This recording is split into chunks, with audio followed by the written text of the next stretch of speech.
Good morning all of you. I am Suman Sharma, आपकी Hindi teacher.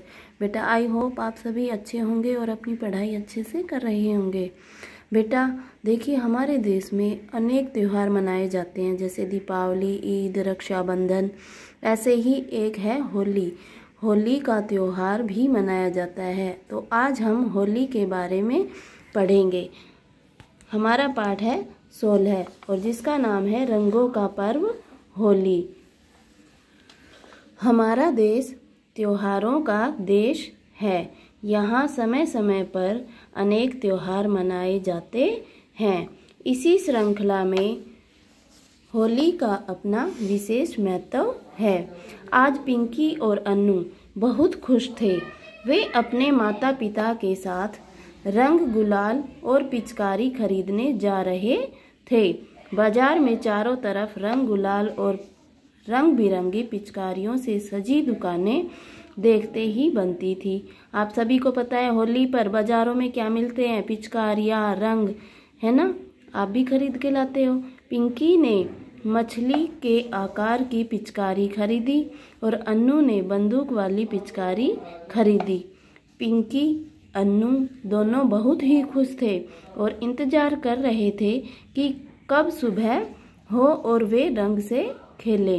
Pinky ने माँ से पूछा, माँ हम लोग होली क्यों मनाते हैं?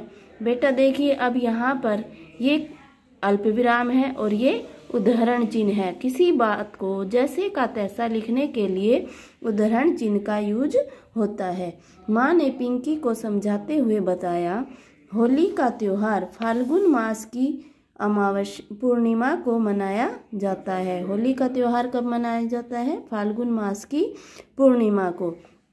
इसी दिन होलिका जलाई जाती है। दूसरे दिन रंग और गुलाल खेला जाता है। रंग से खेला जाता है, उसे क्या बोलते हैं अपने गांव में बेटा? धुलंडी, उसी को बोलते हैं। आगे देखिए बेटा, ऐसा कहा जाता है कि भक्त प्रहलाद की भुआ होलिका को भक्त प्रहलाद के पिता हिरण्यकशिपु ने फाल्गुन मास की पूर्णिमा के दिन ही प्रहलाद को गोद में लेकर आग में बैठने की आज्ञा दी थी, जिससे प्रहलाद आग में जलकर भस्म हो गए।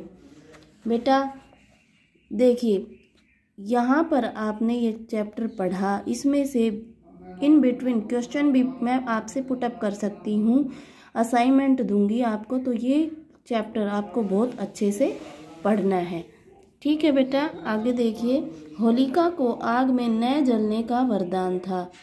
होलिका को क्या वरदान था? आग में न जलने का। इसलिए वह अपने भाई की सलाह पर प्रहलाद को गोदी में लेकर जलती आग में, लेकिन होलिका भस्म हो गई और प्रहलाद बच गया। तभी से होलिका दहन की प्रथा चली आ रही है। अगले दिन रंग खेला जाता है। लोग एक दूसरे पर गुलाल डालते हैं, रंग गुलाल डालते हैं, फाग गाते हैं तथा एक दूसरे के गले मिलते हैं। पिंकी ने माँ की बातें बहुत ध्यान से सुनी।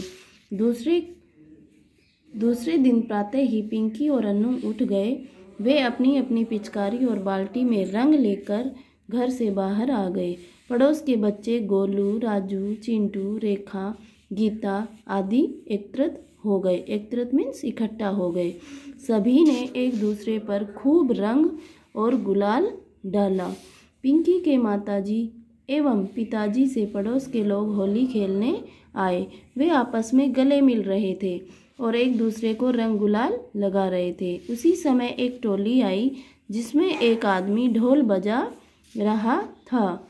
सभी बच्चे ढोल की धुन पर नाचने लगे। दोपहर में रंग खेलने के बाद पिंकी और अन्नू नहा धोकर नए वस्त्र पहनकर अपने मित्रों के यहाँ मिलने गए।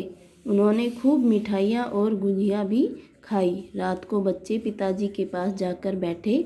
तब पिताजी ने बच्चों को समझाया, बच्चों, होली का त्योहार ऊंच नीच और छोटे बड़े का भेदभाव मिटाता है। सभी को एकता, प्रेम और स्नेह का संदेश देता है। होली का त्योहार हमें क्या संदेश देता है? एकता, प्रेम और स्नेह का। हमें होली अच्छे रंगों से खेलनी चाहिए। किसी पर कीचड़, ग्रीस या अन्य गंदी चीज़ें नहीं डालनी चाहिए। इससे शरीर को की त्वचा को हानि पहुंचती है। त्वचा अपनी स्किन ओके। कभी कभी आँखों में रंग चले जाने से आँखें खराब होने का भी डर रहता है, इसलिए रंग सावधानी से खेलना चाहिए। हमारे देश में कई प्रकार से होली खेली जाती है। ब्रज की होली बहुत प्रसिद्ध है।